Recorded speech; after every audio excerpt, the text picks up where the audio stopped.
Hello, my name's Anthony Owens. I'm the coaching lead for Yorkshire and the Humber's Leadership Academy. Understanding Your Leadership Impact is a programme that combines 360-degree feedback, 180-degree feedback, and self-assessment with executive coaching. Over 200 leaders from Yorkshire and the Humber have already been through this programme. They include senior managers as well as senior clinicians. Their feedback has been overwhelmingly positive on the contribution of this program to their leadership development.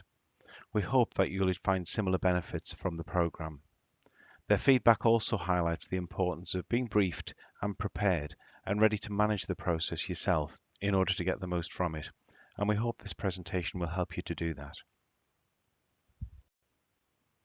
During the session, we wanted to clarify both the intent and the process involved in understanding your leadership impact. We do that because you might be coming to this with a sense of, why am I being offered this? What's it about? Is it about judging me? Is it about contributing to my appraisal? And the answer to those is, this is a process intended to support your leadership development. It's a confidential process, and it's about supporting you to grow and in the areas that are important to you. We want to give you a high-level plan of the stages and elements that make up understanding your leadership impact so that you're able to navigate it and you're able to manage it. And we want to give you some encouragement to own and manage the feedback and the process so that you get the most from it and that it is delivering feedback on the areas that are most important to you right now. And we also want to signpost you to ongoing support. There is a context behind the programme. With the current reforms in the system, then certainly government recognised the importance of leadership in order to achieve system change. And the level of change, the level of transition in the system is unprecedented. There's a far greater emphasis on working across boundaries, and there's a far greater wish to see the real inclusion of patients and communities in the design and delivery of services. And there's also a need to let go of and unlearn some perhaps unhealthy behaviours that have perhaps perpetuated a system that doesn't necessarily deliver the care that we aspire to.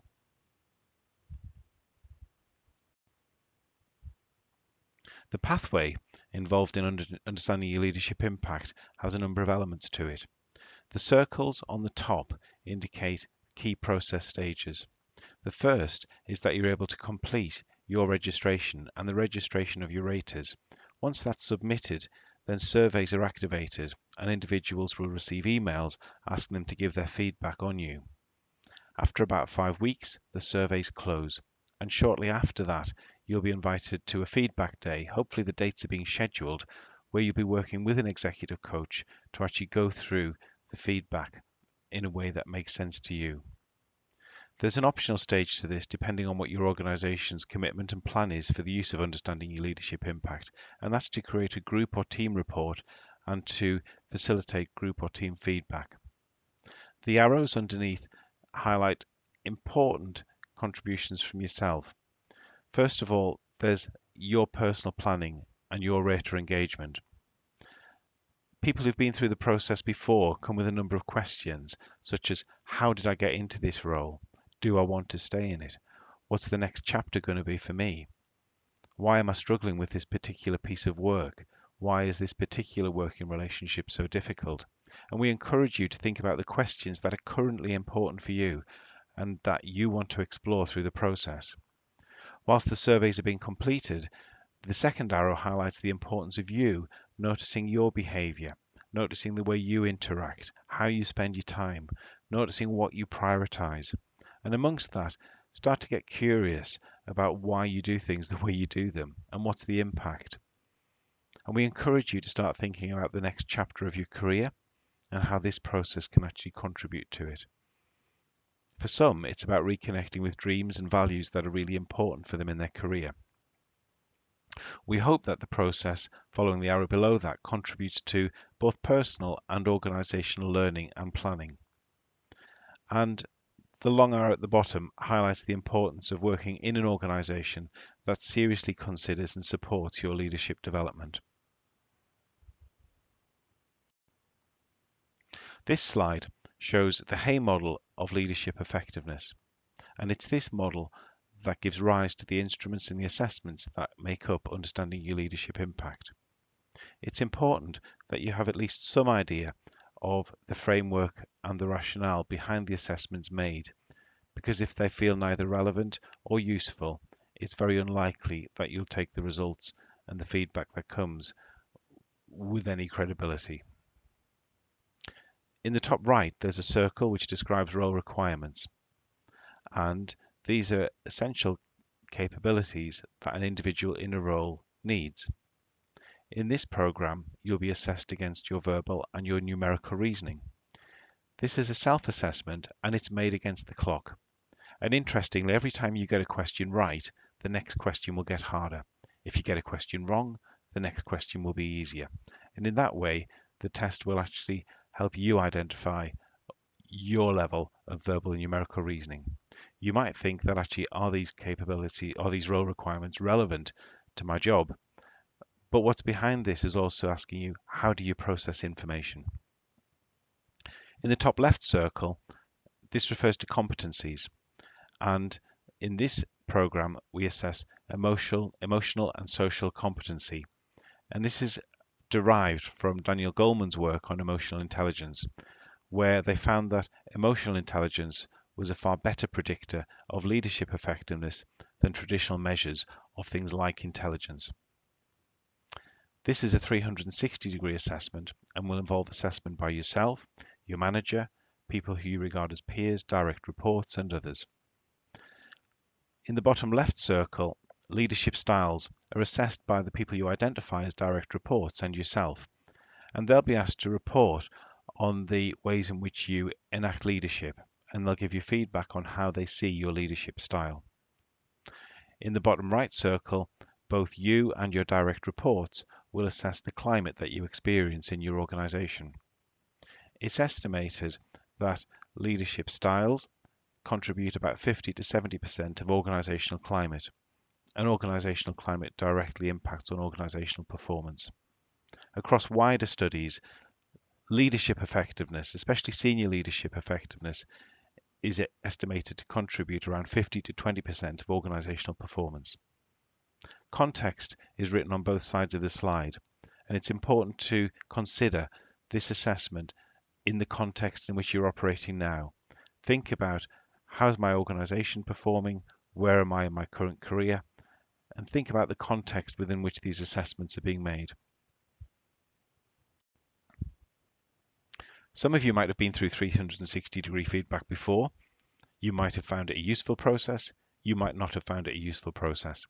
In this slide, we want to highlight some important principles of 360 feedback, and these absolutely reflect our approach. The process, it's a developmental process. It's not an assessment process. It's not a judgment process. It's there to help you think about the development that's important to you. It's about you being able to self-assess against a relevant framework for leadership.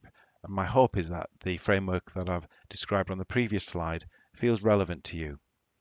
And it's also about contrasting your self-assessment with the assessment made by others who interact with you on a regular basis. It can seem daunting, it can seem overwhelming.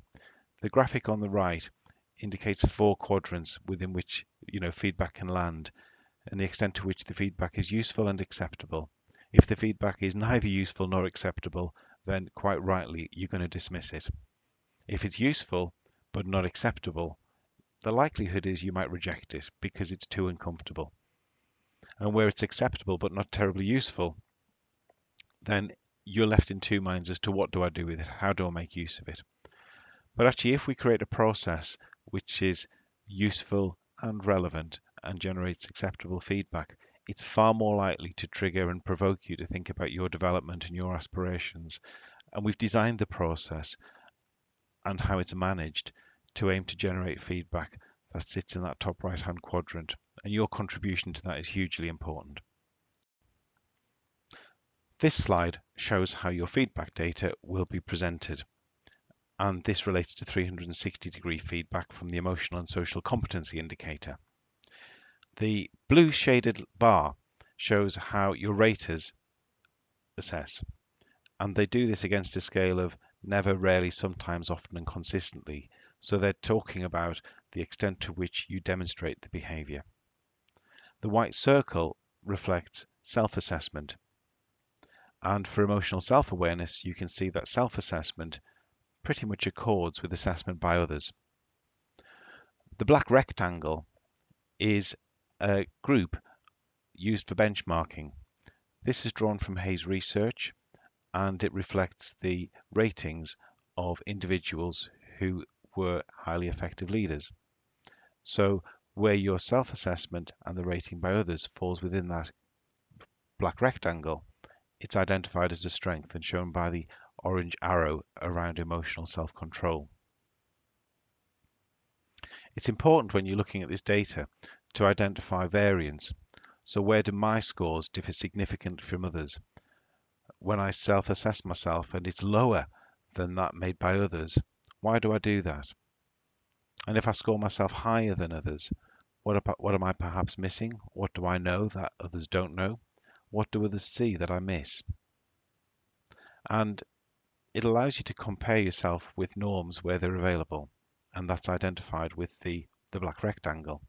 It's important that you remember that 360-degree feedback, it's about people's perception. It's not an objective assessment, it's subjective. And as such, there should always be doubt and question about the meaning of the data.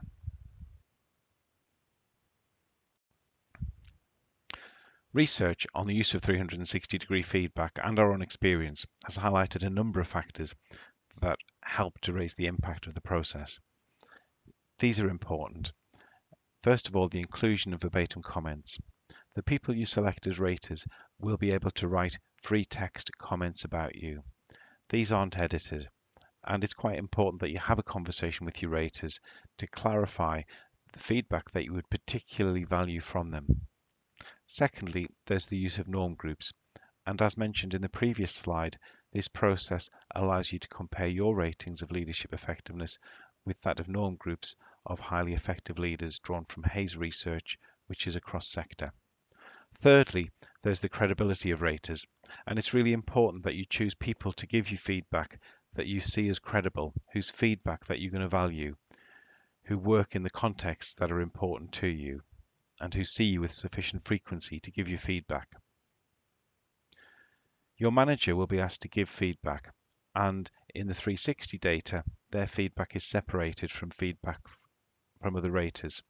So you'll be able to see how your manager rates you compared to how others see you. It's also important that you use the process to create future feedback opportunities.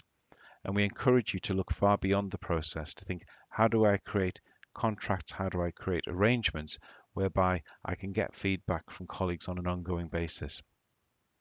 Again, it's important that you remember that the data is subjective. People tend to look through the data and try and find the low points and use this to beat themselves up to some extent. And we'd encourage you not to do that. We'd encourage you to work with your strengths and remember that this is about people's perception. Finally, there's the quality of facilitation. And as I mentioned at the start, we have delivered this process to something like over 200 leaders within the system. And that's been delivered by a small group of coaches who've become very experienced in this and very expert in their facilitation and their coaching. How you select and engage your raters is really important to this process. What we found is that the better the engagement of raters, then the greater the quality of the feedback generated. Ideally, the raters you select should capture the range of both people and contexts that you interact with in your leadership role. And we really encourage you to include people that you find it very easy to work with, and also those people that you find it more challenging to work with. When you select your raters, you'll be asked to allocate them to specific groups, and those groups are listed here. Manager, which is self-explanatory, as I suspect are peers and direct reports. When we get down to others or clients, then you have choice as to how you group people. What's important is that you put like with like. There may be a group of people who are involved in a specific project that you want to group together and put in one of those categories. Or alternatively, Some of your raters might be from external organisations or external bodies. And again, it's important to put like with like and to keep them in specific categories. There have been some questions about whether this instrument is suitable to ask patients to give feedback with. And when we've looked at the questions that are asked, then it's probably not appropriate for use with patients. There are some tips that are important in terms of managing your raters. First is to make sure that you've got the correct email addresses and contact details. A dot in the wrong place means that their data is potentially lost and they don't get the chance to contribute. So please make sure that you've got the correct information and that you provide it to Hay. Keep a list of who your raters are and how you've allocated them.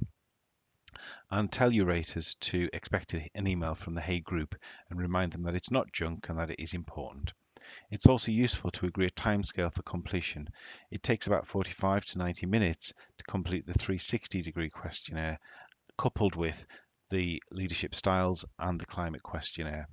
So please ensure that your raters have got time and that they've budgeted time to complete them. Highlight to your raters that the feedback is anonymous and it's only seen by you and your coach, and we really discourage sharing of reports wider than that.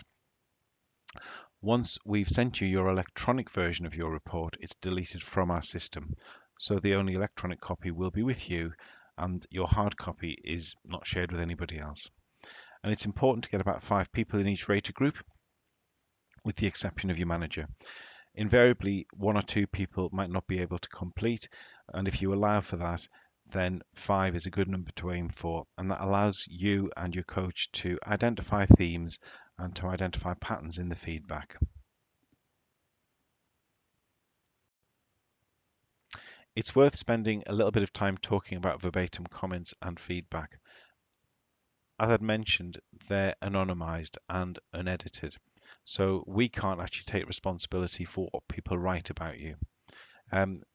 Sometimes there are some comments that are challenging, more often they're positive. There are some tips that help to manage and get the most from verbatim comments. As I've mentioned, tell your raters in advance that it's part of the process. Highlight to them the contexts and the priorities that you would most value feedback on. And perhaps suggest a format for their comments where they give some indication of the context, some indication of the behaviour they experience, the impact they see, and where there are opportunities for improvement, what improvement might look like. And perhaps consider asking your raters for the opportunity to follow up so that you can talk with them about themes from your feedback report. We don't encourage you to share your feedback report with anybody else, but do encourage you to take the themes from it and explore them through further feedback. This slide highlights some of the qualities of our executive coaches. They are hugely experienced, but they've got no experience of working with you. They will be excited to work with you. They'll also be a little bit uneasy, having not met you before. Our approach to coaching is a non-directive one, and that means that the coach is there to follow your agenda, and they will work with you in that way. They work from a belief in your potential. We know that you're a senior leader in the system, and we know that to be who you are, you have great potential, and coaches work from potential. We'll take a strengths focus.